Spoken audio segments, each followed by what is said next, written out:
Hi friends, আমরা এখন আছি জওহরের একটা ভিলেজে। এখানে আমরা একটা লোকাল আর্টিস্টের বাড়িতে এসেছি। এইগুলো হচ্ছে তারপা বানানোর র ম্যাটেরিয়াল। তারপা এখানকার একটা মিউজিক্যাল ইনস্ট্রুমেন্ট। এই আর্টিস্টদের রান্নাঘর। এটা ওদের একটা করিডোর, সবই মাটি আর ইট দিয়ে বানানো।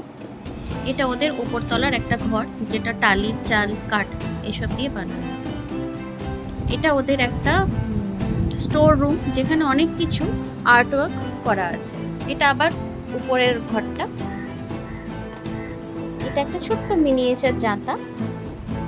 এখানে আবার একটা ছোট্ট বেবি কিটি রয়েছে, খুব সুইট। এগুলো রেডিমেড তারপা, রেডিমেড না মানে হাতে বানানো। এগুলো যে কেউ কিনতে পারে ফর সেল। এগুলো ভীষণ আর্টিস্টিক। এটা হচ্ছে সেই লেডি আর্টিস্ট যে আমাদের তারপা বানানো শেখালো। এই আমাদের তারপা বানানোর ওয়ার্কশপ চলছে। সবাই খুব মনোযোগ দিয়ে দেখছি। এই আমি আর দীপালি সেলফি তুলতে ব্যস্ত। দীপালি একটা হিডিম্বার মাস্ক পরে ছবি তুললো, আমিও তুললাম।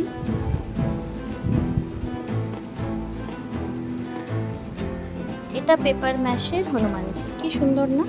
পেপার ম্যাশের অনেক কিছু রয়েছে, একটা সাপ, একটা হরিণ, একটা কচ্ছপ, একটা ল্যাম্প। এই আমাদের দুপুরের লাঞ্চ, যেটা ওদের বাড়িতেই আমরা খেলাম। ওদের বাড়িটা দেখুন কি সুন্দর, দরজাতে কি সুন্দর পেন্টিং করা রয়েছে। সবাই এক একবার করে আমরা দাঁড়িয়ে দাঁড়িয়ে ছবি তুললাম। এই যে আমি আর অনুসুয়া। আমি একটা তারপা হাতে নিয়ে ছবি তুললাম। এই আমাদের ওয়ার্কশপটা চলছে, তখনকার ছবি। আমাদের সবার গ্রুপ ফটো আর্টিস্টদের সাথে।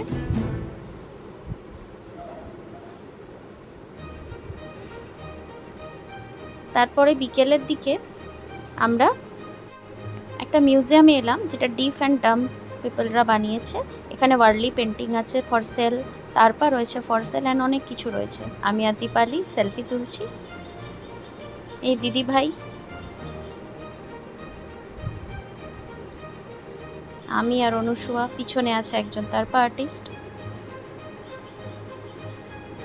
সেও এক মহিলা, ওনার ছবি তুলতে বেশ শখ। এই যে সীমাজি কিচেনে বসে আছেন, দিদি ভাই সেই মহিলার সাথে। রোহিণীজি,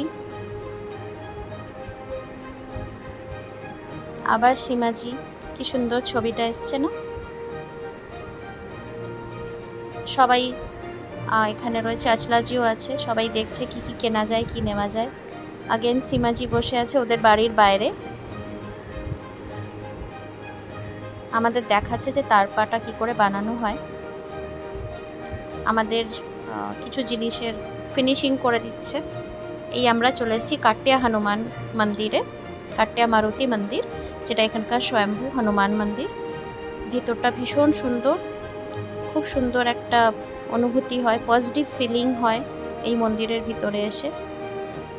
এই মন্দিরটাও একটা ভিউ পয়েন্ট, এখান থেকে জওহরটা ভীষণ ভালো দেখতে। ভিডিওটা ভালো লাগলে লাইক, শেয়ার, কমেন্ট করে দেবেন।